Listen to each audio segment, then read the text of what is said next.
have half cup of tur dal which I have washed.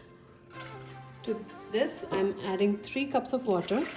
So in the pan we will add these ingredients: 2 teaspoons of coriander seeds, 1 teaspoon of cumin seeds, 1/4 teaspoon or 1/8 teaspoon of fenugreek seeds, half a teaspoon of mustard seeds, dried red peppers, chilies, just a little bit of asafoetida. To this we'll add a teaspoon of oil and dry roast these ingredients. Now to this we will also add some curry leaves and some coconut. Turn the heat off and we will make a paste of all these ingredients.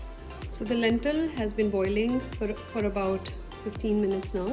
I am going to strain the water from the lentil and I'll add the paste to it.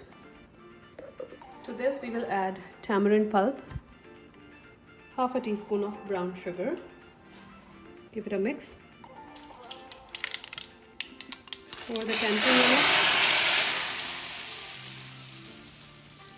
add some cilantro and it's ready.